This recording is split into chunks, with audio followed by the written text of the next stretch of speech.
ನಮಸ್ಕಾರ friends, trending ಸ್ಯಾಂಡಲ್ವುಡ್ಗೆ ನಿಮಗೆಲ್ಲ ಸ್ವಾಗತ. ಕನ್ನಡ ಬಿಗ್ ಬಾಸ್ ಸೀಸನ್ 12ರಲ್ಲಿ ಸ್ಟೂಡೆಂಟ್ ಆಫ್ ದ ಇಯರ್ ಪಟ್ಟ ಪಡೆಯುವ ರೇಸ್ಗೆ ಭಯಂಕರ ಕಾವು ಏರಿದೆ. ಧನುಷ್ ಹಾಗೂ ಅಭಿ ನಿನ್ನೆನೆ ಈ ಒಂದು ಟಾಸ್ಕ್ಗೆ ಆಯ್ಕೆ ಆಗಿದ್ರು. ಈಗ ಜಾನ್ವಿ ಮತ್ತು ಕಾವ್ಯ ಕೂಡ ಈ ಟಾಸ್ಕ್ಗೆ ಆಯ್ಕೆ ಆಗಿದ್ದಾರೆ. ಪ್ರತಿಯೊಬ್ಬ ಸ್ಪರ್ಧಿಯೂ ಕೂಡ ತಮ್ಮ 2 ಭಾವಚಿತ್ರಗಳನ್ನು ಮನೆಯಲ್ಲಿ ಬಚ್ಚಿಡಬೇಕು. ಹಾಗೆ ಪ್ರತಿ ಸ್ಪರ್ಧಿಯೂ ಕೂಡ ತಮ್ಮ ಪರವಾಗಿ ಆಡೋಕೆ ಇನ್ನೊಬ್ಬ ಸ್ಪರ್ಧಿನ ಆಯ್ಕೆ ಮಾಡ್ಕೋಬೇಕು.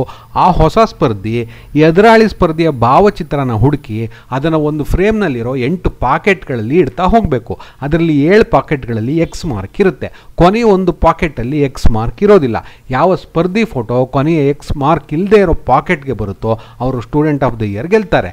ಇಲ್ಲಿ ಧನುಷ್ ಕ್ಯಾಪ್ಟನ್ ರಘು ಅವ್ರ ಜೊತೆ ಸೇರಿ ಒಂದು ಬೆಡ್ನ ಎತ್ತಿ ಅದರ ಕೆಳಗೆ ಇಟ್ಟಿರೋ ಫೋಟೋ ನಮ್ಮ ಪ್ರಕಾರ ಈ ಟಾಸ್ಕ್ನ ಗೇಮ್ ಚೇಂಜರ್ ಆಗಿ ಧನುಷ್ ಅವರು ಗೆದ್ದಿರೋ ಸಾಧ್ಯತೆ ಜಾಸ್ತಿ ಇದೆ.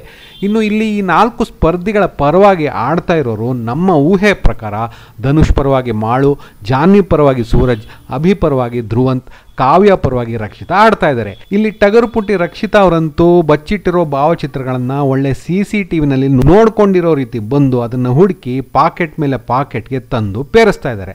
ಇನ್ನು ನಮಗೆ ಅನಿಸಿದ ಪ್ರಕಾರ ಇಲ್ಲಿ ಧ್ರುವಂತ್ಗೆ ಅವರದ್ದೇ ಸ್ಪರ್ಧಿಯಾದ ಅಭಿ ಅವರ ಫೋಟೋ ಸಿಕ್ಕಿರಬಹುದು. ಅವರು ಅದನ್ನ ಮಾಳು ಹಾಗೂ ಸೂರಜ್ ಅವರಿಂದ ರಕ್ಷಿಸ್ಕೊಳ್ಳೋಕೆ ಪ್ರಯತ್ನ ಪಟ್ಟಿದ್ದಾರೆ. ಆದರೆ ಮಾಳು ಹಾಗೂ ಸೂರಜ್ ಇಬ್ರು ಕೂಡ ಧ್ರುವಂತ್ ಮೇಲೆ ದಾಳಿ ಮಾಡಿ ಆ ಫೋಟೋ ಕಿತ್ಕೊಂಡು 6ನೇ ಪಾಕೆಟ್ಗೆ ಹಾಕಿರೋ ಹಾಗೆ ಕಾಣಿಸುತ್ತೆ.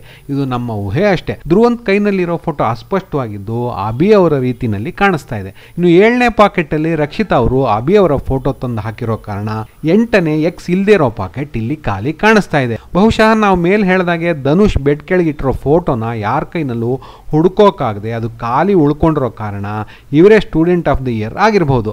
ಅಥವಾ ಧ್ರುವಂತ್ ಕೈನಲ್ಲಿದ್ದ ಫೋಟೋ ಧನುಷ್ ಅವ್ರದ್ದಾಗಿದ್ರೆ ಅಭಿ ಅವರು ಈ ಟಾಸ್ಕ್ ಗೆದ್ದಿರೋ ಸಾಧ್ಯತೆ ಇದೆ. ಇವೆಲ್ಲ ಪ್ರೋಮೋ ನೋಡಿದ್ಮೇಲೆ ನಮ್ಮ ಊಹೆಗಳು ಮಾತ್ರ. ಎಪಿಸೋಡ್ನಲ್ಲಿ ಇದು ಸಂಪೂರ್ಣವಾಗಿ ಬೇರೆನೇ ಆಗಿರಬಹುದು.